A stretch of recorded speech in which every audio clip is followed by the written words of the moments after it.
Hi guys, and welcome to this lesson 4 on summertime, where we are practicing approach notes, approaching the third of the chord by 1/8 note, 2/8 notes, and 3/8 notes. Okay, this exercise alone, I believe, has helped me the most. Obviously, I've practiced licks, I practice chromatic enclosures, I practice lots of things to help my vocabulary, but this exercise really helps you understand where that vocabulary goes in. Okay, and you just bounce off it with whatever type of vocabulary you might use. So this is well worth spending that time on. When I first became aware of this exercise, I spent hours and hours and hours doing it on the tune All the Things You Are. Okay, and as a result, in fact, any tune that I have spent a lot of time doing this on, and there's a few, Indiana, I spent a lot of time Indiana, or Donnelly, All the Things You Are, There Will Never Be Another You, what's the other one, Autumn Leaves, and as a result, I find those solos easy, much easier to solo over, because I've internalized, I can really hear where I'm going. It's almost like you're internalizing a tune, a very simple tune, much more simple than the tune. But, you know, if all these great composers, they knew the power of that third, you know, that when you think of, and I've said it before, you know, if you think of All the Things You Are, the whole tune is based on thirds.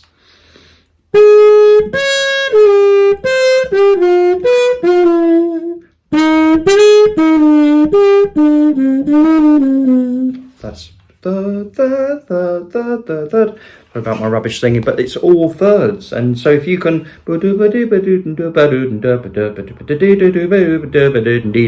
you stick in some other vocabulary with some approach notes, your solos are going to sound very melodic. And that is the whole idea of this course. Okay, trying to develop a really nice melodic approach to soloing. This exercise will really help you do that. Okay, so the first activity is just playing through. So obviously you need to know the chords. Okay, you do need to know the chords, but there's not that many chords in summertime, and it's only 16 bars long.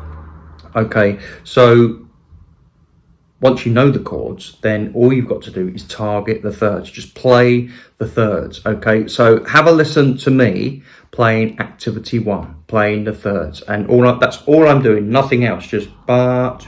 And when the chord changes, I hit the third.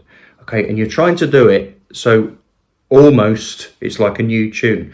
So if you can, try to do this and practice it that much where you don't need the changes. If you do need the changes just to help you at first, that's fine. But where you want to be is being able to play these tunes. That's where where you feel like, yeah, I understand this now, is when you hear that shit, when you can sing those thirds going through. Okay, so here we go. Have a listen to me doing activity number 1.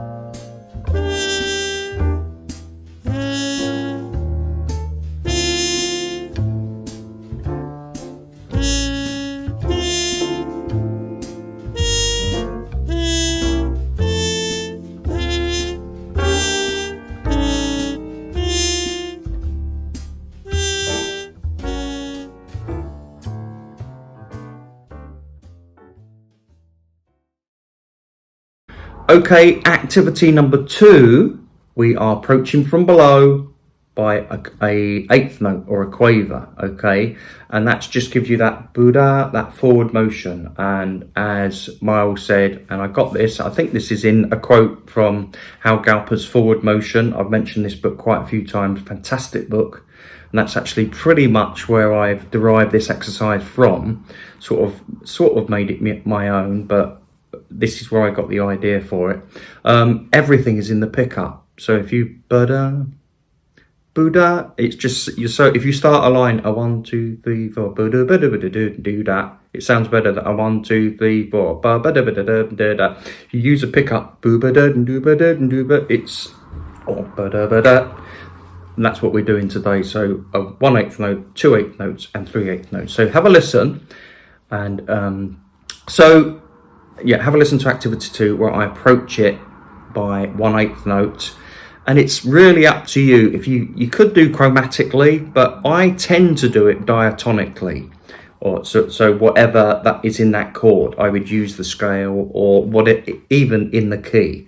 You know, as long as you're hitting the third of that chord, it's just an approach note. It almost doesn't matter, believe it or not, because it's our ear that hearing that third. The other 3 notes approaching it are pretty inconsequential, because if they are total random and gobbledygook notes, as long as they're going up, it's fine, because if it's that tension, it's going to sound even better when you hit that third, because that's the release.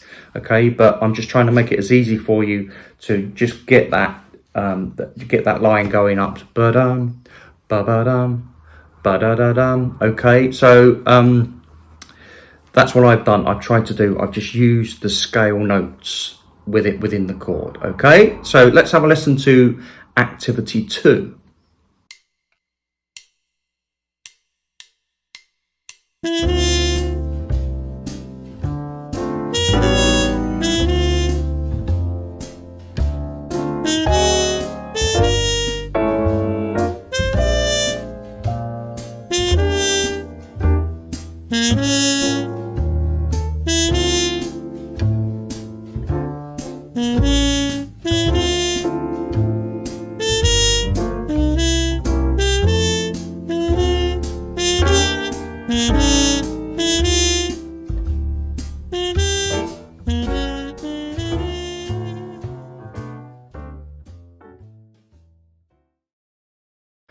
Okay, activity 3, we just add in an extra note. So a 1, 2, 3, boo ba da, boo ba ba, boo ba ba, boo ba ba. Now, to me, if you listen to this exercise, it almost sounds, especially when you get to 2 chords in a bar, it has a bit of a Czech quality to my ears. So you're already developing that the ability to sound melodic. Boo ba da, boo ba da, boo ba da.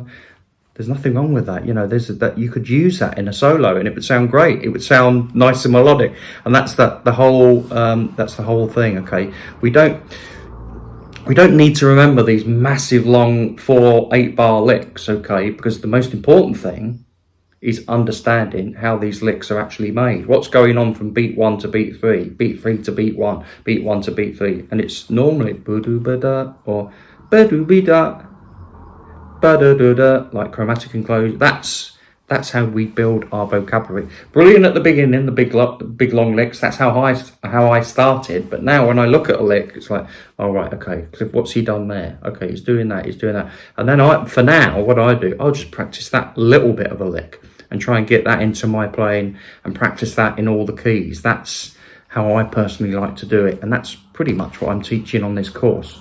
Okay, so here we go. Activity 3, approaching by 2 notes. Okay, here we go.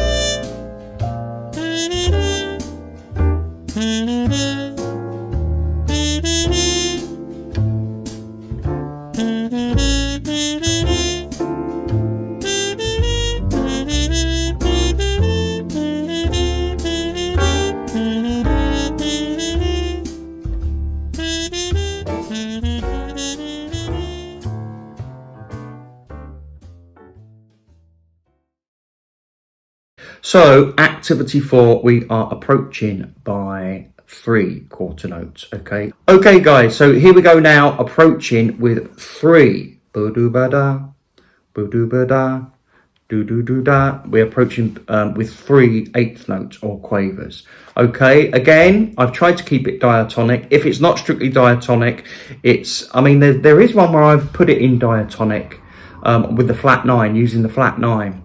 And actually, if I was soloing on that, I probably wouldn't use the flat 9. But it's up to you what you do. It's like what I said before.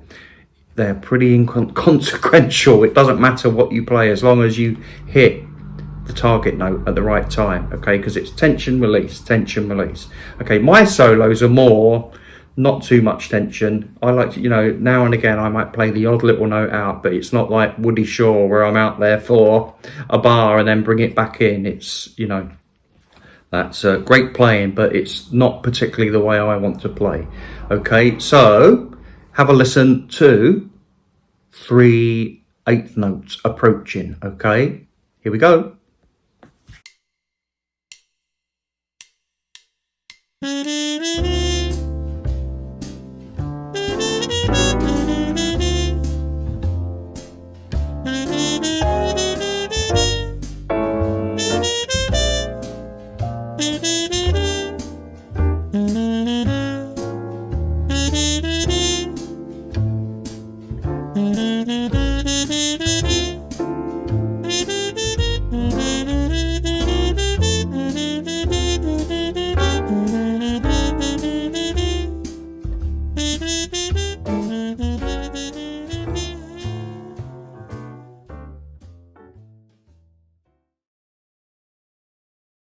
Okay, so that's the lesson for this week.